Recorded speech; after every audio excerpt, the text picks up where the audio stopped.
하나님의 말씀 마가복음 6장 30절에서 36절까지 함께 봉독합니다. 시작.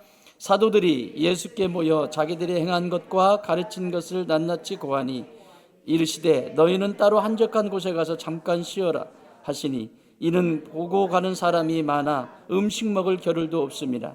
이에 배를 타고 따로 한적한 곳에 갈새 그들이 가는 것을 보고 많은 사람이 그들인 줄 알지라. 모든 고을로부터 알려와 그들보다 먼저 갔더라. 예수께서 나오사 큰 무리를 보시고 그 목자 없는 양 같음으로 인하여 불쌍히 여기사 이에 여러 가지로 가르치시더라. 때가 저물어 가매 제자들이 예수께 나와 여짜오되 이곳은 빈들이요 날도 저물어 가니 무리를 보내어 두루 촌과 마을로 가서 무엇을 사 먹게 하옵소서. 아멘. 오늘 이루하시는 하나님 13번째입니다. 오늘 본문은 잘 보셔야 돼요. 앞뒤 우리가 성경을 볼 때 문맥을 봐야 되고요. 앞뒤 구주를 봐야 돼요. 그리고 역사, 배경, 문화 이런 걸 전체적으로 함께 봐야 됩니다. 한 단어만 가지고 보기 시작하면 2단, 3단, 9단까지 나올 수 있습니다. 자, 오늘 본문 배경은 여러분 잘 아시는 5천 명을 먹인 사건 오병이어의 기적입니다. 이 기적은 백성들에게 큰 위로가 되었고 힘이 되었습니다. 그런데 이 오병이어가 있기 전에 어떤 일이 있었습니까? 세례 요한의 죽음의 사건이 기록되어 있습니다. 바로 전에 29절 시작. 요한의 제자들이 듣고 와서 시체를 가져다가 장사하니라. 세례 요한이 죽었습니다. 헤로데게 의해서 처형당했습니다. 그리고 그 머리를 소반에 담아서 헤로데게 갖다 줍니다. 그리고 그의 제자들은 선생님의 시신을 수습해서 가져다가 장사했다라고 기록이 되고, 그리고 오늘 오병이어의 기적이 바로 이어집니다. 세례 요한이 누구입니까? 좀 배경이 설명이 필요한데요. 이스라엘 백성들의 마지막 선지자는 말라기입니다. 구약 성경의 마지막 성경은 말라기입니다. 말라기에서 마태복음, 신약 성경을 열어가는 마태복음까지의 간극은, 그 기간은 약 400년이 흘러버립니다. 마지막 하나님께서 선지자 말라기를 통해서 예언하시고 그 다음에 말씀하시지 않습니다. 구약의 선지자는 하나님의 말씀을 대언하는 사람입니다. 하나님의 마음을 선지자에게 주시고 그 말씀을 선지자는 백성들에게 전하였습니다. 백성들이 잘못하였을 때 책망도 하고 질책도 하고 빨리 돌아오라고, 하나님께로 돌아오라고, 당신들 지금 그렇게 살면 도저히 감당할 수 있는 환난의 날이 올 것이기 때문에 빨리 회개하고 돌아오라고, 이게 선지자가 했던 일입니다. 그런데 여러분, 그런 말씀도 관심이 있을 때, 사랑이 있을 때 하는 것이지요. 여러분, 어떤 사람에게 자꾸 잔소리를 하고 뭔가 말을 하는 것은 가능성이 있고 바꿀 수 있고 사랑하기 때문에 하는 것이잖아요. 나와 상관이 없는 사람에게 누가 잔소리를 합니까? 나와 상관이 있는 사람에게 왜 말을 하겠습니까? 내가 사랑하고 아끼기 때문에 조금만 들어서 변화되어지면 행복한 인생을 살 수 있기 때문에 자꾸 말을 하게 돼 있죠. 이스라엘 백성들에게도 하나님은 그렇게 하셨습니다. 선지자를 보내서 하셨습니다. 그런데 하나님이 침묵하십니다. 몇 년? 400년. 400년이라고 하는 긴 시간 동안 하나님이 침묵하십니다. 아무 말씀도 없으십니다. 미치는 겁니다. 여러분, 뭔가 내게 말씀해 주시고 잔소리하실 부모님이 계시다는 거 축복입니다. 내가 잘못했을 때 누구도 말해줄 수 있는 사람이 없다면 그 사람은 불행한 사람이에요. 내가 버젓이 잘못하고 있는데 누군가가 나에게 너 지금 잘못된 길로 가고 있어, 그 얘기는 나를 사랑하기 때문에 해주는 말이거든요. 그 말마저 없다? 이거는 암흑기입니다. 영적인 암흑기, 400년의 암흑기. 이스라엘 백성들에게 이 400년은 암흑기라고 합니다. 이 400년 동안에 이스라엘 문화 속에는 크게 세 개의 파가 형성이 되는데 하나님 말씀이 없으니까요. 파가 형성이 되는데 첫 번째 파는 에세네 파입니다. 이 에세네 파는 이 세상과 등지고 하나님이 말씀이 없는 이 세상, 그리고 뭔가 소망이 보이지 않는 이 세상을 등지고 동굴로 들어갑니다. 그리고 동굴로 들어가서 그곳에서 기도하고 그곳에서 주를 바라보고 자연과 이야기하고 에세네파, 세상과 결별한 상태. 두 번째 사람은 정반대, 세상과 찰싹 붙어서 여기 세상 속에도 하나님 계시다. 그러므로 이걸 외면할 수가 없다. 그러므로 이 로마 정권과 그리고 이 세상의 정치와 함께 단합해서 그 속에서 함께 신앙의 여정을 걸어갔던 사람들, 그래서 부자들이었습니다. 잘 살았습니다. 잘 먹고 잘 살았습니다. 여러분 잘 아시는 사두개파입니다. 예수님을 십자가에 못 박을 때 대제사장, 당당히 그곳에 서서 예수님을 십자가에 못 박았던 사두개파 주범, 대제사장, 부활이 없다라고 믿었던 사람들. 왜? 현세가 너무 좋으니까, 너무 권력도 있고 너무 많은 것이 있는데, 이 좋은 것이 있는데 무슨 저 세상이 있냐, 이렇게 보았던 사람들. 이 중간지대의 사람들이 있었는데, 이 사람들은 이렇게 어려울수록 하나님의 말씀을 연구하고 하나님이 오늘도 우리의 길을 어떻게 인도하시는지 말씀 속에 머무십시다. 그래서 말씀을 필사하고 그리고 말씀을 가르치고 자녀들에게 말씀을 익히게 하고 그 말씀의 길을 걸어갔던 바리새파 사람들. 이 세 개의 파가 이 400년 동안 형성이 됩니다. 왜? 하나님 말씀이 없으시니까. 무엇이 기준인지 다 잃어버렸으니까. 그런데요, 400년이 지나서 처음으로 선지자가 등장하는데 그 사람이 누군가 하면 오늘 여기 나와 있는 세례 요한입니다. 세례 요한은 선지자이면서 그리고 제사장입니다. 그래서 세례 요한이 왔을 때 사람들은 저가 메시아인가? 메시아는 선지자요, 제사장이요, 왕이라고 할 때 메시아라고 말합니다. 그리스도라고 말하죠. 신약에서는. 메시아인가? 세례 요한을 보면서 메시아냐고 질문을 하잖아요. 우리가 그토록 기다렸던 메시아입니까? 세례 요한 아니라고 하죠. 여러분, 세례 요한은 구약의 모든 것을 완성한 전부입니다. 예수님보다 6개월 먼저 왔습니다. 이 세상에. 그런데 죽었습니다. 백성들은 그 세례 요한에 대해서 얼마나 많은 기대감을 가졌는지 모릅니다. 이제 우리가 해방이 되겠구나. 메시아가 드디어 왔구나. 그러면서 세례 요한에게 걸었던 그 기대는 이루 말할 수가 없었습니다.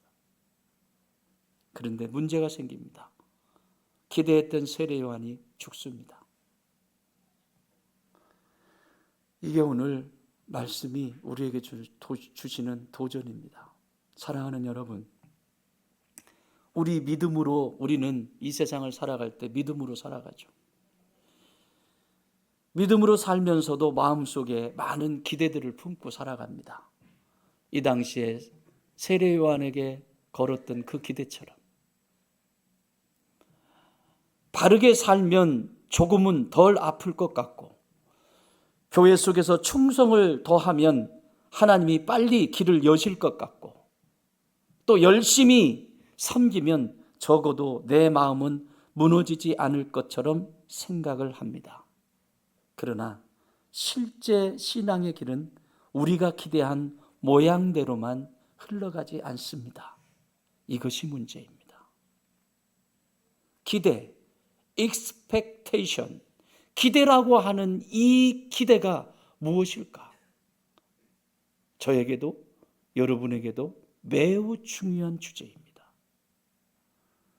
그토록 기대했던 세례 요한이 죽었습니다. 소반에 쟁반에 담겨서 아무 말도 하지 못하는 죽음으로 끝이 납니다. 여러분이라면 어떻게 했을 것 같습니까? 심리학자들은 이 기대에 대해서 크게 4가지 영역을 설명해 줍니다. 인간에게는 누구에게나 기대가 있다. 첫 번째 기대는 감정적 반응입니다. 기대가 왜곡되어졌을 때, 내가 기대했던 대로 되어지지 않았을 때 처음으로 나타나는 현상은 감정에서 놀라운 변화가 일어납니다. 두 번째는 인지적인 왜곡이 발생합니다. 세 번째는 관계적인 반응이 시작됩니다. 네 번째는 내면적인 반응이 시작됩니다. 이게 기대에서 벗어났을 때, 내가 기대했던 것대로 되지 않을 때, 첫 번째 감정적인 반응을 한번 봅시다. 감정적으로 어떤 일이 일어날까요? 내가 기대했던 것이 있는데 실망을 하게 되죠. 첫 번째로 실망하죠. 그 사람이 그랬어? 그런 거야? 두 번째, 분노가 일어났죠. 화가 올라올 대로 올라오죠. 내가 원하는 대로 안 됐으니까. 그리고 마지막은 상처를 입게 됩니다. 자존감과 존재감이 흔들리는 경험을 하게 됩니다. 왜 나를 이렇게 대하지? 왜 저 사람들은 나를 이렇게 대하는 거야?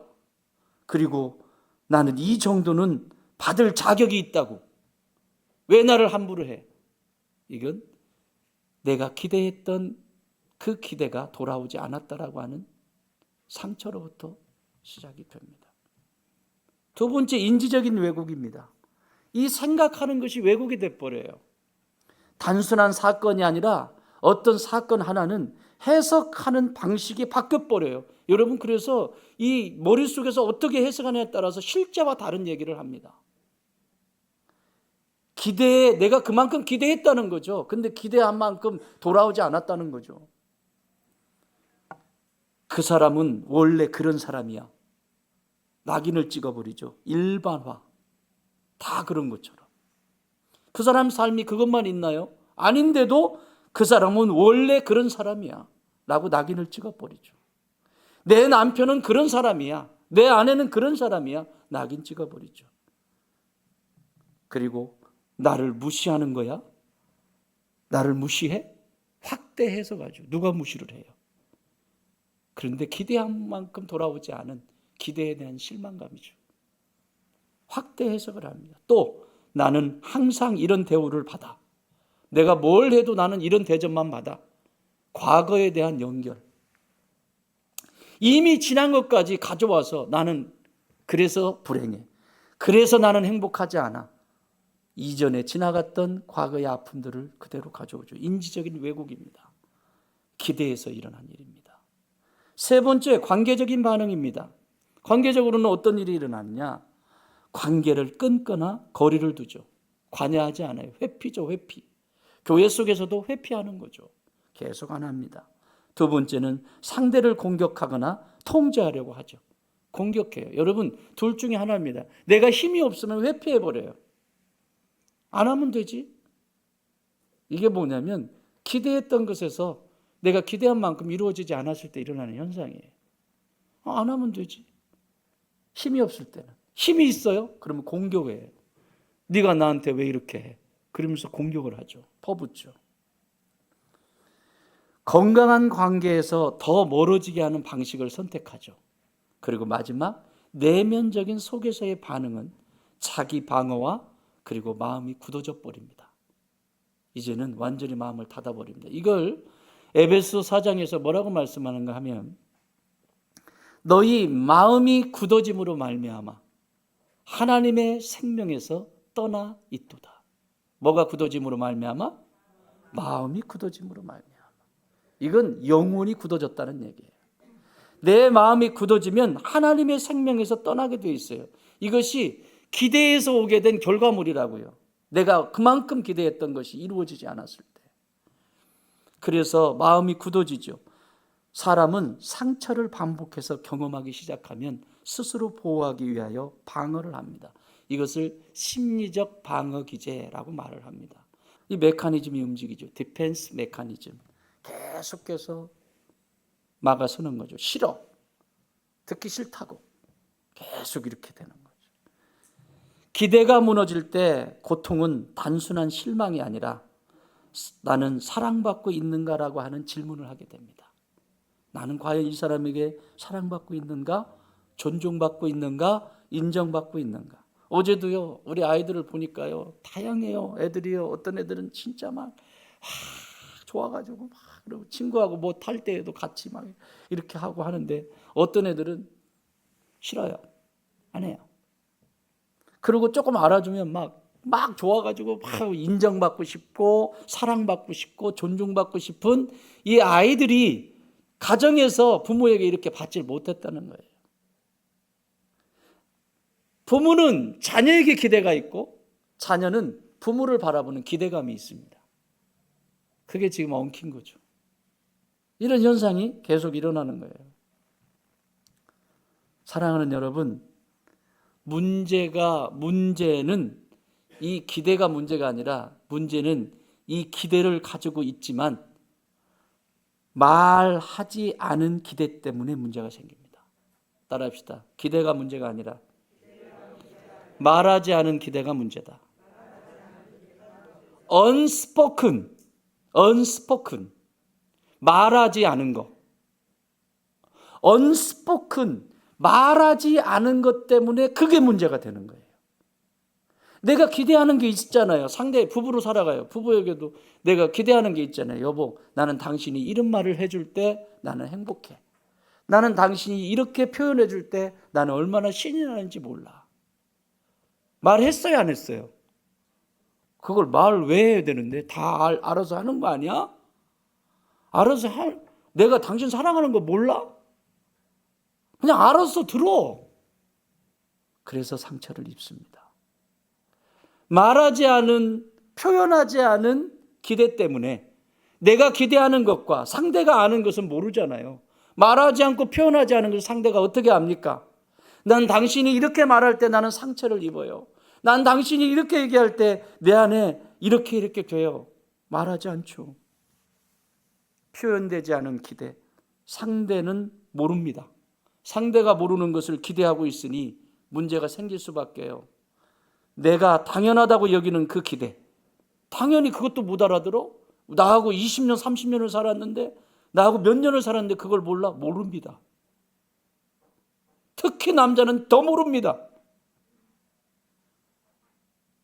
형제님들, 남자는 더 모릅니다. 자매님들 예외는 없습니다. 자매님들은 모릅니다. 형제님들은 더 모릅니다. 이것이 깨질 때 갈등이 더 커지기 시작합니다. 자, 그럼 부부의 기대들이 뭐가 있는지 좀 살펴보십시다. 잘 따라오시고 계시죠?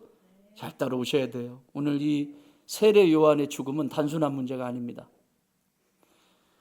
부부는 가장 가까운 관계이기 때문에 기대도 가장 많죠.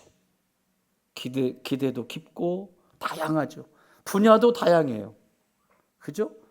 부부에게 주어진 기대는 굉장히 다양해요. 왜냐하면 영역이 많잖아요. 밥 먹는 거, 식사를 할 때에도 기대감이 있을 것이고, 여행할 때에도 기대감이 있을 것이고, 부부가 저녁에 잠자리를 할 때도 기대감이 있을 것이고, 모든 영역이 기대감이 다 있겠죠. 근데 그 기대를 세 가지 영역을 한번 봅시다. 첫 번째는 정서적인 기대, 두 번째는 역할적인 기대, 세 번째는 관계적인 기대가 있습니다. 첫 번째 정서적인 기대는 뭐겠어요? 여러분 잘 아시는 정서와 관계된 거겠죠? 사랑과 공감이죠.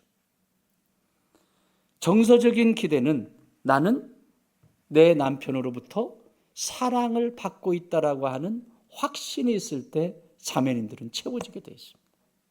세상에 뭐라고 해도 내 남편이 나를 이렇게 사랑해 준다고.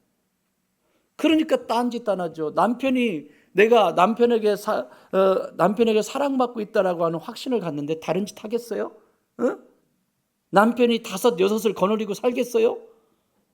사랑받고 있지 못하기 때문에 또 찾아다니는 거예요. 누구 잘못? 내 잘못이야. 내 잘못. 내가 사랑해야 될 여인, 내가 사랑해야 될 내 아내. 그런데 왜 남의 여자는 사랑하는데? 응? 왜 거기는 관심이 그렇게 많아요? 뭐라고? 사랑에 넘쳐서? 아이고, 사랑이 넘쳐서 거기까지 신경을 쓰시는군요. 아이고, 사랑이 사랑받고 있다라고 하는 확신이 아내에게, 내 남편에게 나는 충분한 사랑을 받고 있다라고 확신할 때, 그때 부부의 기대는 차고 넘치죠. 정서적으로 만족이 되죠. 근데 반대면 채워지지 않잖아요. 그래서 그 기대에 실망하고, 사니 못 사니, 성격이 맞느니 안 맞느니, 너하고 사는 내가 돼지하고 살겠다 막 이러고 계속 이거 하는 거죠. 자매님들도 웃을 일이 아니에요. 그 다음에 이제 중요해요. 자매님들, 형제들은 내가 내 아내로부터 인정을 받고 있다라고 하는 그 확신이 있을 때 힘이 올라옵니다. 세상에 다 갖다 줘도 내 아내가 나를 인정해줘, 나를 존중해주고 내가 제일이라고 내 아내가 그렇게 해줘요. 그러면 어떠세요? 그렇지. 다른 사람이 인정하지 않아도요, 내 아내가 나를 인정해주면, 그 인정받고 있다라고 하는 확신 하나면 세상에 별 다 따다 줍니다. 근데 왜 그것만 안 하냐고. 그 확신이 남편에게 있을 때 가정이 순환이 되기 시작하는 거예요. 틈만 나면 깎아내리려 하고. 자기가 무슨 연필 깎기야? 당신이 한 게 뭐가 있는데, 내가 당신한테 안 해준 게 뭐가 있는데, 이것도 해주고 저것도 해줬는데 고작 이거야? 무시하고 멸시하고. 여러분, 그렇게 무시하고 멸시를 받는 그 남편이 어떻게 나를 사랑하겠어요? 그러니까 돌아오는 게 나를 무시하는 거지. 듣고 싶지 않아, 저리 가. 계속 이거 하는 거죠. 사랑하는 여러분, 부부관계 속에서 내가 사랑받고 있다라고 아내는 느껴질 때 그 기대가 채워지는 거고, 이런 기대감이 있어요. 다. 난 내 남편에게 사랑받고 싶다고. 그리고 남편들은 내 아내에게 인정받고 싶다고, 이런 기대가 있다고요. 좀 기대를 좀 채워줘 보세요. 제가 지금 나열하고 있잖아요. 잘 체크하세요. 두 번째는 역할적인 기대입니다. 이건 책임과 헌신이죠. 남편이 나가서 경제적인 책임을 져주고, 그리고 서로 가사와 육아 분담을 해주고, 가정의 안정과 보호를 위해서 폭력을 쓰는 것이 아니라 가정을 보호해주는 이런 기대감이 있잖아요. 그리고 서로 맡은 역할을 잘 감당해 주기를 바라는 그런 기대감이 있잖아요. 그런 거 채워주면 돼요. 역할적인 거.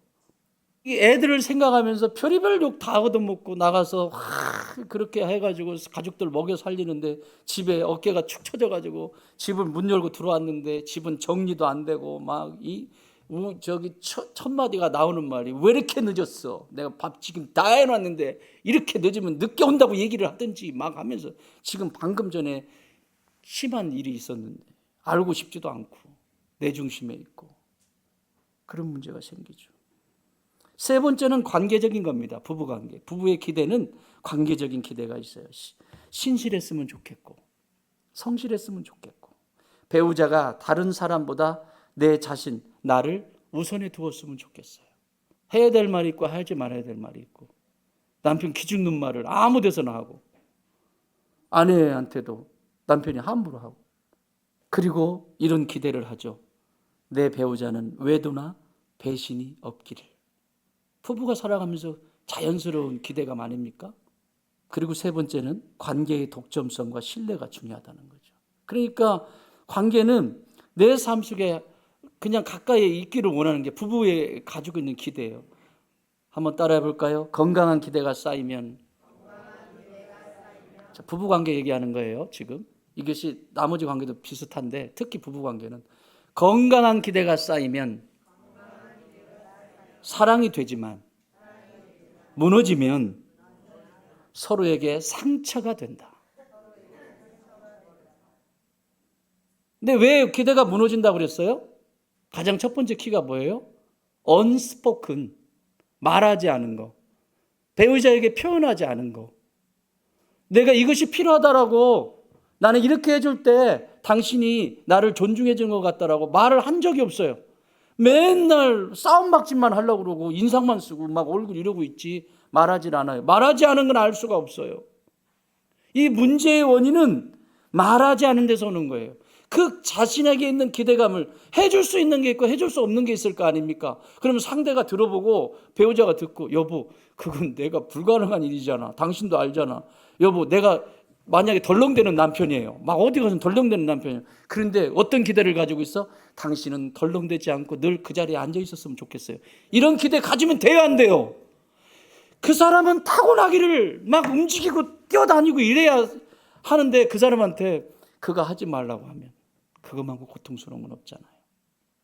다른 걸 해야지. 안 되는 걸 자꾸 시키면 돼요. 만약에 그렇게 해서 됐어. 남편이 진짜 아내를 너무너무 사랑해가지고 내는 바짝바짝 뛰어야 되는데 이러고 있어요. 그럼 뭐라고 얘기해 줘야 돼요? 아내는 내 말 잘 듣는구만. 역시 내 말에 힘이 있어. 그러고 있으면 될까요? 얼마나 고마운 일이에요. 나 사랑해서 내가 힘들다니까, 내가 고통스럽다니까 그 남편이 할 수 없는 일을 하고 있잖아요. 할 수 없는 일을 지금 해주고 있잖아요. 할 수 없는 일을 해주고 있잖아요. 고마운 일이잖아요. 여보, 내가 한 말을 그렇게 크게 듣고 이렇게 해줘서 고마워요. 당신 얼마나 힘들어. 여보, 나도 도울게. 그러면 얼마나 기대가 노해서 쌓이고 성장하고 얼마나 복된 길을 걸어가겠습니까? 부부가 더 깊어지고. 그런데 자기가 해놓고 거봐 내가 했으니까 저렇게 말을 듣는 거지. 말 잘했다. 그리고 남편은 노력하고 있는데 건강한 기대가 쌓이면 사랑이 돼요. 그렇지만 그것이 기대가 무너지면 서로에게 아픔과 상처가 됩니다. 그래서 부부가 행복하지 않은 거예요. 하나님이 그렇게 창조하지 않고 하나님이 그렇게 부부를 맺어주신 게 아니잖아요. 행복하라고 그 부부를 통해서 자녀들이 더 많이 행복하라고 하나님이 그거 주시려고 부부 만나겠는데 맨날 쌈박질만 하고 있으면 되겠냐고요. 부부의 기대야 이게. 정서적인 기대, 역할적인 기대, 관계의 기대. 자, 그럼 영적인 일로 좀 나와 봅시다. 제가 쭉 나열을 했는데요. 기도하면서 찾아봤는데요. 성도들은 목사한테 어떤 기대를 가지고 있을까? 그게 안 되어지면 실망을 하죠. 그 외에 안 되는 것 때문에 실망하는 건 내 거예요. 그냥 고집 부리는 거라고 생각하시면 돼요. 자, 성도의 기대. 첫 번째는 영적인 기대가 있습니다. 영적인 기대가 있고요. 두 번째는 목회적인 기대가 있고, 세 번째는 인격적인 기대가 있습니다. 구분을 해봤어요. 첫 번째 영적인 기대는 우리 목사님이 말씀을 통해서 늘 은혜를 주시기를, 그런 기대가 있지요. 두 번째는 하나님의 뜻을 잘 분별할 수 있도록 전해주시기를. 이 시대에 분별력이 있어야 되잖아요. 세 번째는 신앙의 방향을 잘 제시해 주셨으면, 그런 기대감이 있어요. 그래서 이거를 영적 지도자의 역할이라고 말합니다. 영적 지도자의 역할. 우리 목사님이 영적으로 잘 지도해 주셨으면 좋겠다. 이런 기대감이 있죠. 근데 목사가 지도는 안 하고 맨날 지도만 그리고 있어. 되겠어요? 그러니까 실망하는 거죠. 두 번째, 목회적인 기대입니다. 나의 삶을 우리 목사님이 알아주기를, 나의 삶을 알아주기를. 몰라요. 말하지 않은 거 몰라요. 말도 안 하고 숨겨놓고는 목사님이 아시겠지? 그리고 목사한테 직접 얘기도 안 하고 다른 사람들한테 얘기해가지고 돌아서 오게 만들고. 몰라요. 알아주기를. 나의 삶을 저절로 알아주기를. 말하지 않아도 알아주기를. 두 번째는 어려울 때 찾아와 주기를. 어려울 때 찾아와 주기를. 그리고 세 번째, 나를 위해서 기도해 주시기를. 이런 기대감이 있죠. 이건 개인적인 관심과 돌봄에 대한 목회적인 기대입니다. 세 번째는 인격적인 기대입니다. 우리 목사님 말과 삶이 일치되는 삶이었으면 좋겠다. 오늘 이 시대의 가장 큰 문제 아닙니까? 강대상에서 하는 말씀 다르고, 내려가면 또 다르고, 또 다른 데 가면 또 달라지고, 그것 때문에 성도들이 목사를 신뢰하지 못하게 되는 이런 일들이 일어나죠. 두 번째 인격적인 기대는 겸손하고 공정하기를. 우리 목사님은 공정하시다. 그리고 겸손하시다. 하나님 앞에 서면 늘 겸손하신 분이시다. 자기를 주장하지 않는다. 하나님 앞에서. 그런 것. 그리고 세 번째는 편애하지 않기를. 편애하지 않기를. 다 이뻐해 줬으면 좋기를. 그죠? 이게 인격적인 기대입니다. 성도들이 가지고 있는 기대들이에요. 영적인 기대, 영적인 지도를 나한테 잘해줬으면. 두 번째, 내 개인적인 나에게 관심을 가져주시고 돌봐주시기를. 그리고 신뢰할 수 있는 우리 목사님이 되어주시기를. 이런 기대들을 쭉 가지고 인격적. 근데 목사도 성도에게 기대하는 게 있어요. 이건 꼭 적으세요. 목사가 성도에게 기대하는 게 있어요. 이것도 세 가지예요. 첫 번째는 신앙적인 기대예요. 두 번째는 관계적인 기대예요. 세 번째는 사역적인 기대예요. 신앙적인 기대는 우리 성도들이 말씀에 순종하기를. 두 번째는 성장하고 변화되기를. 변화되라고 했더니 변질되어져 버려요. 세 번째는 교회 공동체를 세우는, 어떻게 해서든지 세우는 삶을 살기를. 나만 주장하면 공동체는 못 세웁니다. 예수님이 자기 주장했으면 십자가 지셨겠어요? 인류의 구원은 없어요. 근데 나를 주장하고는 하나가 못 됩니다. 이게 목사가 말하는 신앙적 기대, 다시 말하면 영적 성숙에 대한 기대를 가지고 있습니다. 여러분이. 두 번째는 관계적인 기대입니다. 목사를 대할 때 목사를 신뢰하고 따라주기를. 그렇잖아요. 무슨 도둑질한 것도 아니고 뭘 한 것도 아닌지 왜 불신을 가지고 있는지 계속 불신. 그러면 목회를 하겠습니까? 못하죠. 신뢰해야지. 믿음의 대상은 예수님입니다. 예수님만 믿으셔야 돼요. 그러나 목사를 신뢰하지 않고는 함께 갈 수가 없습니다. 사기꾼도 아닌데. 두 번째는 비판보다 협력해 주기를. 여러분, 비판이라고 하는 것은 반드시 대안이 있어야 합니다. 여러분의 눈이 몇 개예요? 여기 100명이라고 하면 눈이 몇 개예요? 200개입니다. 200개. 목사는요? 한 사람이죠. 그죠? 한 사람인데 200개의 눈이 비판할 것을 찾기 시작하면 한도 끝도 없습니다. 그것도 다 달라. 이 사람은 이렇게 보고 저 사람은 저렇게 보고. 중국에서 올라가면 백두산이 장백산이고 북한에서 올라가면 백두산이고 뭐 다 달라 보는 관점이. 그걸 자꾸 주장하고 비판하기 시작한다면 어떻게 목회를 하겠습니까? 아니요. 어떻게 협력할 수 있을까? 저 연약함을 어떻게 함께 짊어질 수 있을까? 그것이 기도가 되셔야 합니다. 세 번째는 어떻게 해서든지 공동체 안에서 하나됨을 이루어가는 성도가 되기를. 공동체를 어쩐지 오늘 성찬 있잖아요. 성찬의 의미가 뭡니까? 예수님의 피는 우리의 죄를 사하셨다라고 하는 증표이고, 떡은 그 떡 한 덩어리에서 한 개씩 나눠서 이렇게 먹으면서 우리는 한 몸이라고 하는, 이 떡 덩어리가 한 몸이듯이 우리가 연합, 한 몸이라고 하는 것을 예수님 재림하시는 그날까지 기념하라고, 지키라고 말씀하시잖아요. 그래서 성찬을 하는 거예요. 내가 하나 되게 하는 일에 쓰임 받아야죠. 이것은 연합과 질서를 말합니다. 그리고 목사의 기대, 마지막은 사역적인 기대가 있습니다. 그것은 첫 번째는 교회 봉사와 헌신입니다. 여러분, 음식을 먹기만 하고 움직이지 않으면 살이 찝니다. 비둔해집니다. 그래서 날렵하지가 않습니다. 똑같습니다. 말씀은 주섬주섬 먹었는데, 듣고 드셨는데 움직이질 않습니다. 여러분, 교회 속에서 내가 할 수 있는 일을 찾으세요. 유리창 하나라도 닦는 것을 찾으세요. 뭐든지 하나를 찾아서 봉사하십시오. 그리고 세상 속에서도 마찬가지입니다.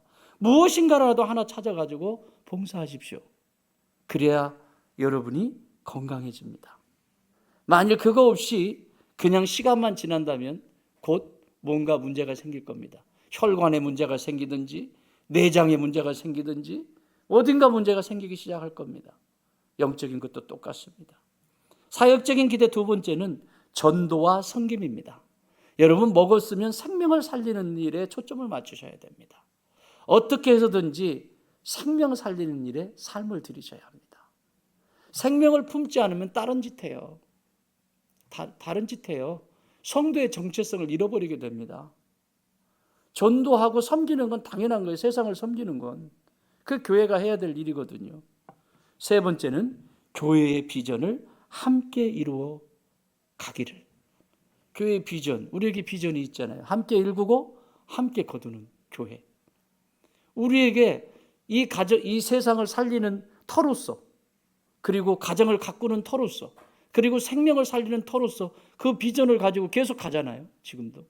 그래서 비전 120, 영적 리더 120, 선교교회 120, 다음 세대 120, 120, 성령 받은 사람들이 세워지기를 꿈을 꾸잖아요. 그러면 거기에 초점을 맞춰야 되죠. 좋은 땅이 되는 것을. 이것이 목사가 가지고 있는 기대입니다. 사랑하는 여러분, 성도는 목사가 항상 나를 돌봐주어야 한다라고 하는 기대를 가지고 있습니다. 항상 나를 돌봐줘야 돼. 목사는, 성도는 자고로 항상 순종하며 따라줘야 한다라고 기대를 갖습니다. 이것이 깨지면 성도는 상처를 받고 목사는 소진, 번아웃을 경험하게 됩니다. 이게 기대예요. 기대에 대해 결론적으로 말하면 당연함이 아니라 바로 그 관계를 무너뜨리는 주범이 된다라고 하는 사실입니다. 기대는. 사랑하는 여러분, 오늘 말씀을 정리합니다. 다음 주에 한 번 더 나눌 건데 뒤에 부분은 나누지도 못했죠. 오늘 여기까지만 할 거예요. 여러분, 기억하십시오. 세례 요한의 죽음으로 기대가 무너진 자리에서 예수님은 오병이어의 위로를 시작하셨습니다. 그러므로 여러분이 기대했던 기대대로 이루어지지 않았다고 해서 실망하지 마십시오. 예수님께서 오병이어의 기적을 경험하게 할 겁니다. 흔들리는 목사도, 지친 성도도 오늘 빈들에서 다시 예수님의 손에 들린 그 떡 한 조각이면 충분히 일어날 수 있습니다. 기대가 기대로 이루어지면, 그것이 서로의 노력을 통해서 이루어지면 사랑이 되지만, 기대가 내가 원하는 대로 이루어지지 않고 무너지면 서로에게 상처가 됩니다. 기대, 말하지 않은 기대는 있을 수 없습니다. 표현하지 않은 기대, 그것을 기대라고 말하지 마십시오. 기대를 극복할 수 있는 것은 우리의 삶 속에서 예수님 붙들고 내가 용기를 내어 배우자에게, 교회에서도 어느 곳에 있든지 자기의 마음을 이야기를 해 주셔야 합니다. 그때부터 하나님이 새 일을 이루기 시작하실 것입니다. 하나님 아버지, 누구에게나 기대가 있습니다. 부부 관계도 기대가 있고, 부모와 자녀 관계도 기대가 있고, 자녀가 부모를 바라보면서도 기대가 있습니다. 그러나 이 기대는 얼토당토 없는 것이 아니라 서로를 존중하고 사랑함으로 이루어지는 기대입니다. 하나님, 건강한 기대들이 이루어져서 사랑의 관계가 되게 하여 주시고, 아버지 하나님, 그 속에서 부어주시는 하나님의 사랑을, 이 떡을 맛볼 수 있는 경험이 있게 하여 주시옵소서. 이제 성찬을 나눕니다. 이 피는, 이 잔은 예수님께서 나를 위하여, 나의 죄를 위하여 흘리신 보배로운 피입니다. 이 피가 내 안에 들어와 죄악들을 도말하시고, 또한 이 떡은 예수님의 한 몸, 예수님께서 머리가 되시고 우리가 지체가 되는 것처럼 한 몸에서 한 조각 한 조각 내가 없이는 되어지지 않는 완성된 작품으로 하나님 앞에 올려드리게 하여 주옵소서. 겸손하게 하시고 온유하게 하여 주시옵소서. 예수님의 이름으로 기도하옵나이다. 아멘. 이제는 부활이요 생명 되신 우리 주님 예수 그리스도의 은혜와 그 아들을 날 사랑하셔서 아낌없이 내어주신 우리 하나님 아버지의 말할 수 없는 그 크신 사랑하심과 오늘도 인생 살아갈 때 만만하지 않은 삶이지만 곁에서 응원하시고 위로하시고 세임 주시고 능력 주시며 함께 하시는 성령 하나님의 교통하심이 하나님 내 안에 기대가 표현되게 하여 주시고 그 기대가 이루어짐으로 인하여 기뻐하며 감사할 수 있는 내가 되게 하여 주옵소서. 기도하는 주의 자녀들 머리머리 위에 이제로부터 영원토록 함께 계실지어다. 아멘.